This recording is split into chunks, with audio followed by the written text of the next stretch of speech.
Greetings and welcome to Doragons Domain, episode 11. I am Doragon Kishu, Paladin and Dragon Rider.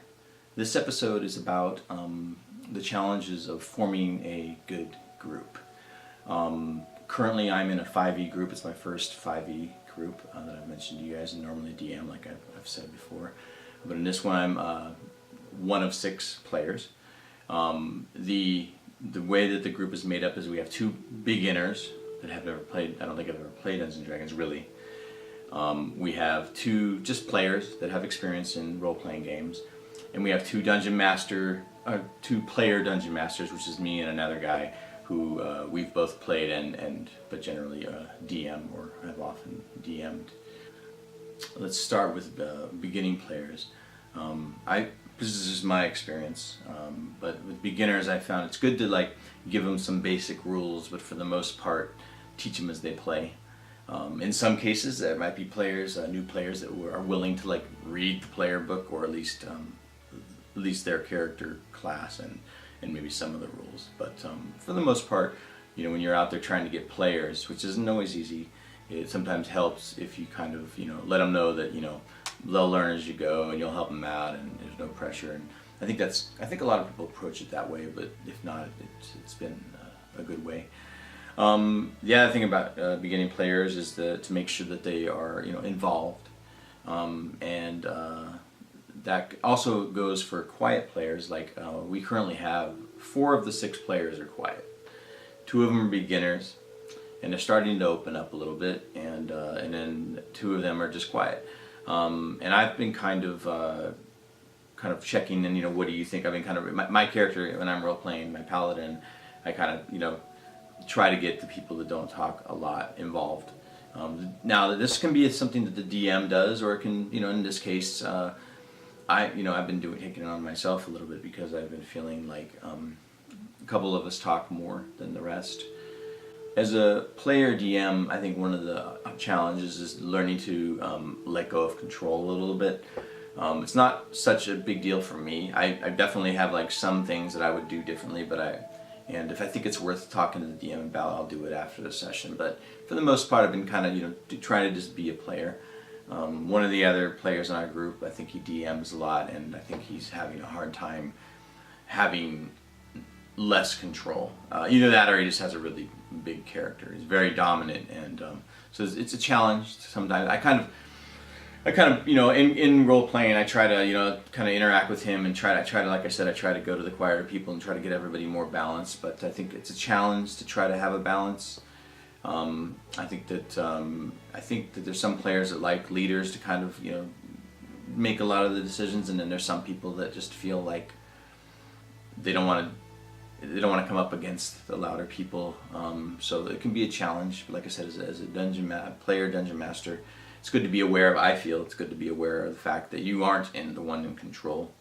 That there are in our case 6 different members, and everybody should be able to speak. A lot of people, like I've mentioned in Twitter recently, not everybody likes to be told how to run their character, and there's certain people that kind of tend to do that. And that's just my opinion, but for the sake of balance and the sake of not alienating people, I think it's good. I think if people need advice, or if they seem like they're having trouble, it's good to approach them, or if they ask for help. But otherwise, often being told what to do can go down the wrong way, and you can end up losing players, and you never know why. Our specific dungeon master tends to he does so far it's been a very challenging campaign. We've had several members go unconscious, and we brought them back up, but 5e works in our favor in that respect. But he's kind of been letting us fend for ourselves. He's not kind of stepping in and a lot, and which, like I said, can be good and bad. On the bad side, it's like I said, there's going to be domineering players that kind of steer everything in the way they want it to go.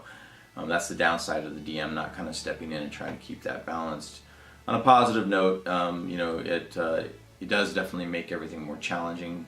The campaign is more challenging, and you're kind of forced to role play if you're gonna. But it's, like I said, it really depends on the style. I feel that getting involved with strategizing, what are we gonna do when we go in, marching order, treasure distribution. I mean, we've ran into everything. I mean, granted, my party has like 3 or 4 chaotic characters. And I know that, like, I'm awful good. I'm a paladin. I'm awful good. And I know we got a neutral chaotic. And at least 3, I think at least 3 chaotic good characters. And so you're going to expect a little bit of chaos going on, you know, people just rushing in and things like that. But I also feel like it's good to kind of, but even with that, if you're not careful, then other players just don't get a say in anything, and it just kind of dragged around by these chaotic players. It's tricky. I think that some of the reasons that they pick chaotic is so they have more freedom, because, you know, freedom is important, I guess, to chaotic players. But when you don't have order, it definitely, you know, brings in it's also chaos. So, with me personally, when there's things that I kind of had a difficult time with, I would text the dungeon master after sessions, and we had good interactions. He's actually told me that he wants me to do that, and he generally explains things, and he also kind of, you know, listens to what I have to say. And I've seen him make adjustments, and I've also had him make good points, and it's kind of been a good thing. But I have been starting to feel like I'm having communication with him after every session.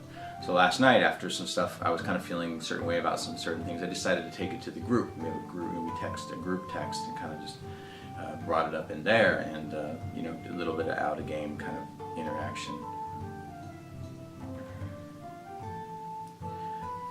Because in all honesty, it's like we have a really good group and really good people. I think if I didn't communicate, you know, with the DM at all, or if I didn't communicate with the group at all about some of the things that have been a little difficult at moments, I don't know if I could stay in a group, because I'm not a kind of person that's going to go passive and just let myself be kind of dragged around a dungeon, or dragged through a campaign, or just listen to someone talk the whole time. I can't do that. You know, for me, I very much want everybody to be equally involved, but at the same time, I know that it's not always possible.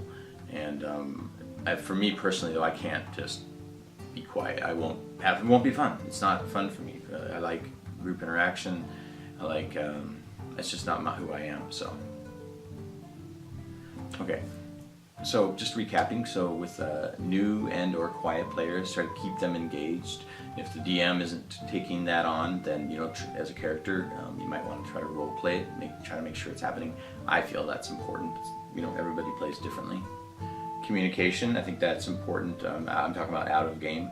I mean, some can happen in game, but I know that my DM tends to really keep us not going out of character. So, you know, things like communicating with the DM after sessions, or communicating with the group after sessions. I feel communication is a huge thing for me in general. So, and I know that a lot, and maybe people won't agree with me on this, but I know that a lot of people just say, you know, the DM is always right, or it's the DMs, you know, there's a lot of, I hear a lot of, and I know that it's a sacred thing, it's the DM's world, and I am respectful of my DM. I just don't feel that you shouldn't question anything.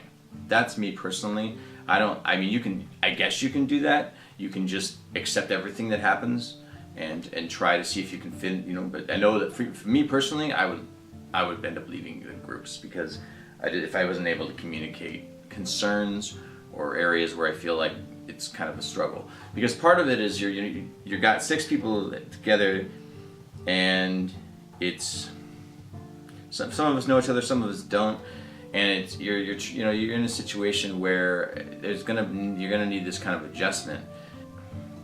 And I really do feel that quiet players can end up being stomped on and alienated and end up leaving. So I'm just saying, my personal opinion is that if you want a group to last, I think you do need things like communication between the DM and players. And but I also know that in some cases, you know, maybe it works out.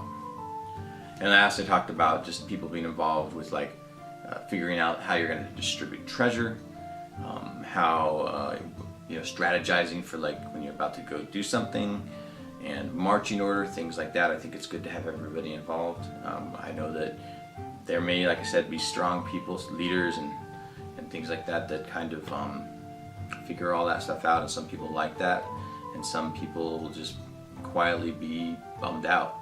I know that there's been moments in our session where people are just like sitting around because one character's talking forever, and I've seen that. And there's no perfect thing, and we have 6 players, so it is a challenge.